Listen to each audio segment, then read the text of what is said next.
सत्संगत जी, प्यार से कहना धन निरंकार जी। आज जहाँ ये समागम का दूसरा रोज़ और कल सुबह भी वो शुरुआत में सेवादल रैली का रूप, जहाँ सेवा का महत्व एक रूप उस तरह भी कि एक ड्यूटीज़ पे पूरा साल सभी लगे रहते हैं और वो सेवाओं में व्यस्त, और कैसे वो चाहे एक छोटा सा रूप ही पर वो कितना खूबसूरत, कितना मीनिंगफुल कि एक जीवन में इस दातार ने तन मन धन जो भी सौगात दी, कैसे हर एक चीज़ का ध्यान रखते हुए ये एहसास में कि इस ब्रह्म ज्ञान से निराकार जीवन में आया है, तो जो कुछ भी है उसका ख्याल रखना भी हमारी जिम्मेवारी है। जिस तरह ये शरीर को भी स्वस्थ रखना है, एक अपने मन को भी पॉजिटिवली रखना है, और ये आर्थिक रूप, ये धन दौलत, घर, ये जो भी कारोबार कामकाज है उसमें भी कैसे फिर ये जिम्मेवारी बनती है कि एक एक जो भी रूप है उस माया का, उसको पॉजिटिवली लगाएं, सेवा में भी लगाएं। तो जिन्होंने तो सदुपयोग किया इस जीवन में, एक मोल डाल दिया, वो तो परमात्मा से फिर जुड़ के इस निराकार में हर पल रहकर ये जीवन को वाकई ही वो सैल्वेशन, ये मुक्ति, मोक्ष, ये जीते जी ही प्राप्त कर लेते हैं। और फिर चाहे जब मर्जी ये दातार प्राण ले भी ले, तो जो उसी अवस्था में जी रहे हैं इस परमात्मा में ब्रह्मलीन होके, तो शरीर का साथ छूटने के बाद भी इसी में ही ब्रह्मलीन ही रहते हैं। तो बात वही जो संतों ने हमेशा समझाई, आज भी संदेश हमने ये सुने कि इस जीवन को जी कर ही एक सही तरीके से जीना है। इस दातार, इस परमात्मा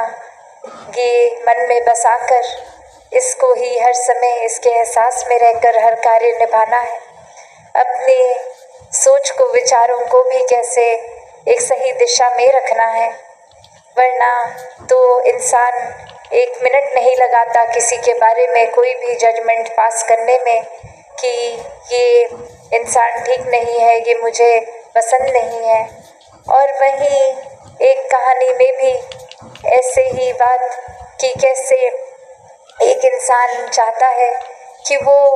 संसार में सबसे खूबसूरत, सबसे नायाब एक ऐसे चेहरे का स्केच बनाए जो बहुत ही रूहानियत का, एक जो रूहानियत, मासूमियत से भरा ये चेहरा हो, और उसको उस आर्टिस्ट की इच्छा स्केच करने की, और बहुत वर्ष खोजने के बाद एक बहुत ही प्यारा सा चेहरा उसके हिसाब से, जो बहुत दैव्यता ये रखता है, वो इनोसेंस झलक रही है उस चेहरे में, और उस बच्चे को बोलता है कि ये आपका चेहरे का स्केच मैं बनाना चाहता हूँ। और अब कुछ वर्ष बीत गए, वही आर्टिस्ट के दिमाग में आता है कि इतना जो चेहरा एक मैं बना चुका हूँ, जो लगभग मेरे हिसाब से एक परमात्मा के चेहरे जैसा ही इतना प्यारा, और अब मैं बनाऊँगा एक ऐसा चेहरा जो बहुत ही शैतान के करीब का, इतनी ही उसमें एक ईवल, एक बहुत ही बुराई चेहरे से ही छलक रही हो। और अब वो इंसान सोचता है कि ऐसा चेहरा तो जो हैवान का रूप जी रहा हो कोई, उसी का होगा। और कैसे वो दिमाग में आता है कि ये जो गलत काम करते हैं, हैवान होते हैं, वो तो जेल में ही मिलेंगे। तो मैं दुनिया भर की जेलों में कोशिश करता हूँ कि मुझे मिले ऐसा चेहरा जिसको मैं स्केच कर पाऊँ फिर। और अब ऐसे ही वो कुछ जेलों में जाने के बाद जब एक जेल में आता है, और वहाँ वो हैरान हो जाता है कि जो बच्चा इतने साल पहले वो मासूमियत से चेहरा भरा, वही वैसा ही वही प्यारा चेहरा उसी इंसान का नज़र आ जाता है जेल में। और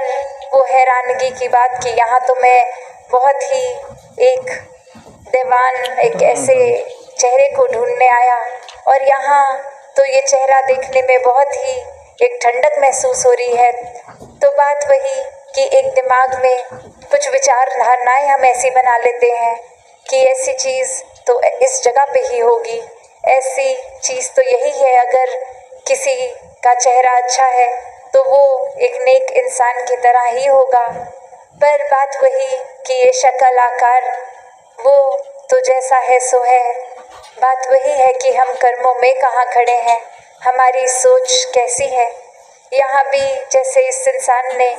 एक सोच लिया कि एक शक्ल जिसकी बुरी है वो बुरे काम ही करेगा तो वो जेल में मिलेगा, पर वहाँ तो उसको सुंदर शक्लें भी मिल रही हैं। तो बात वही, हम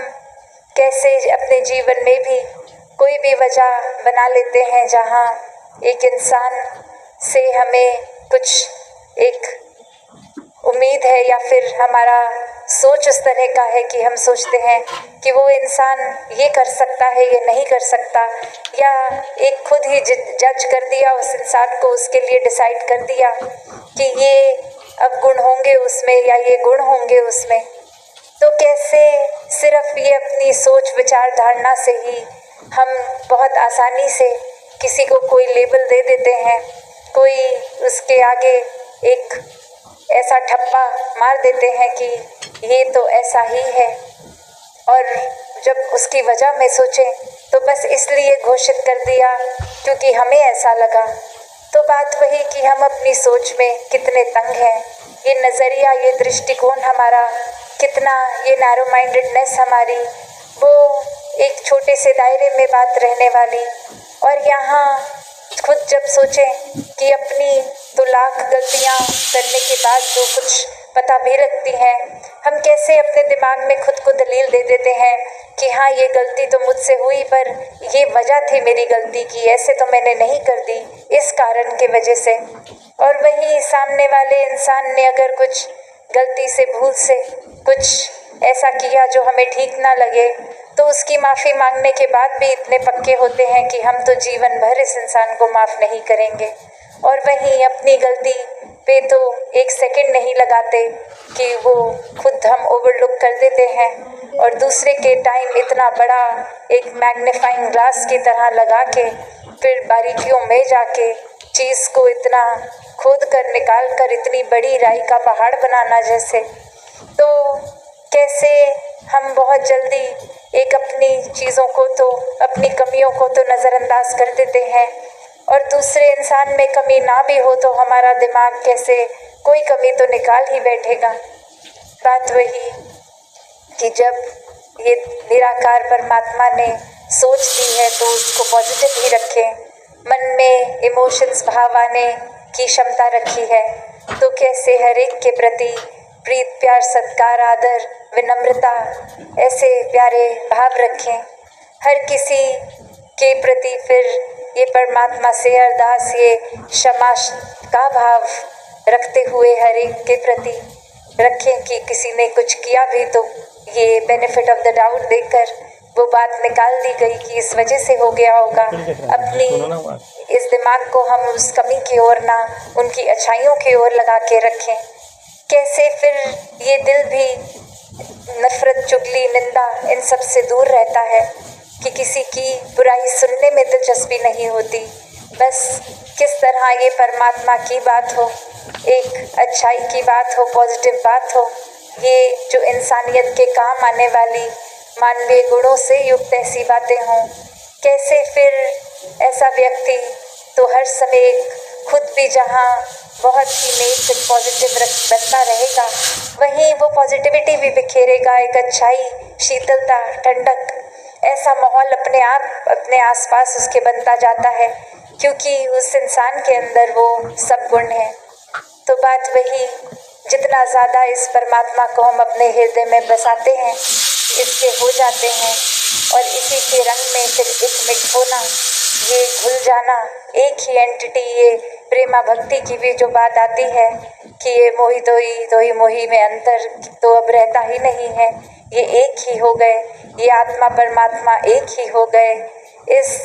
भक्ति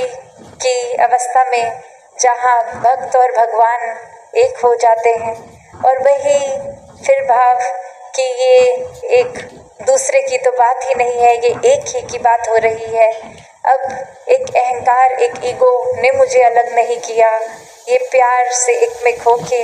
ये रूप इतना प्यारा बनता जाता है, तो फिर एक दृष्टिकोण भी एक प्यार का ही बनता है। फिर हर किसी के प्रति हमारी ये इच्छा रहती है कि कैसे ये प्यार हर एक तक पहुँचे, ये दुनिया दूर कर दे वो सारे कारण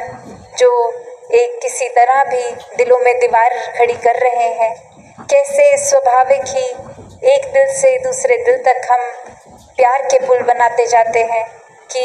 बस अगर ये दूरी है भी तो कैसे ये कनेक्शन बने, कनेक्ट कर दें हम कि लाखों एक कारण होंगे जो भिन्न भिन्न रहेंगे हमारे, हमें डाइवर्सिटी का रूप हो, चाहे लिबास का हो,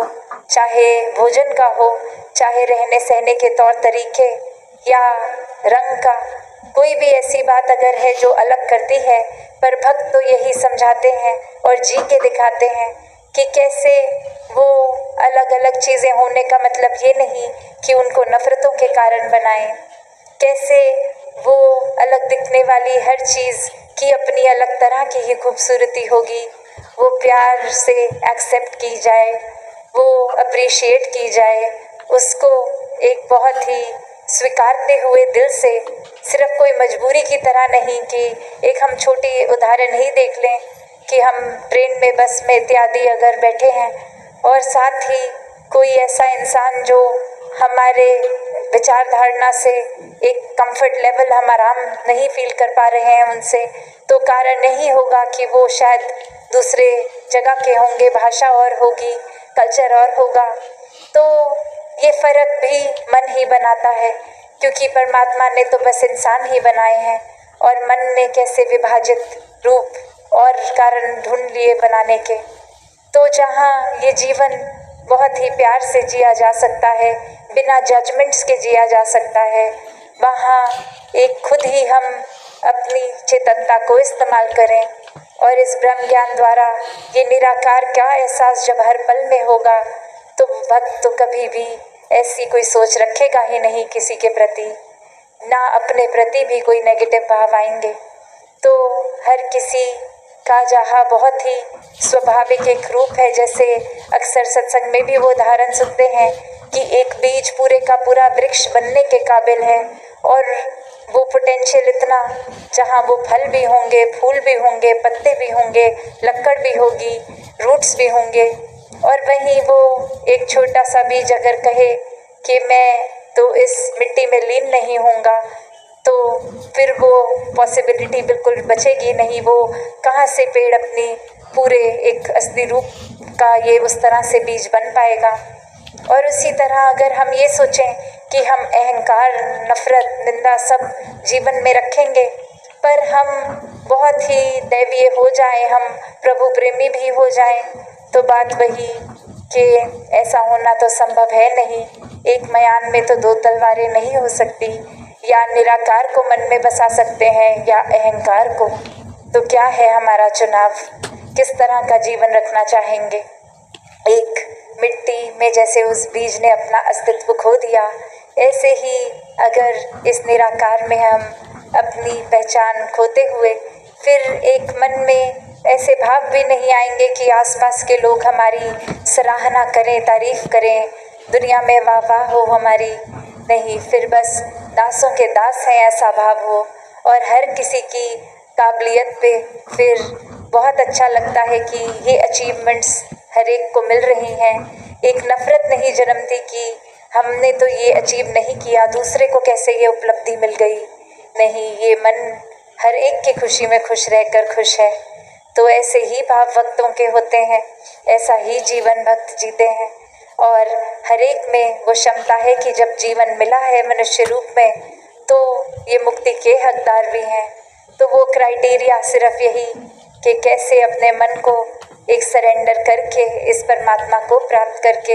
हर पल इसके एहसास में जीकर वाकई ही भक्ति को करते जाएं, अपने सारे काम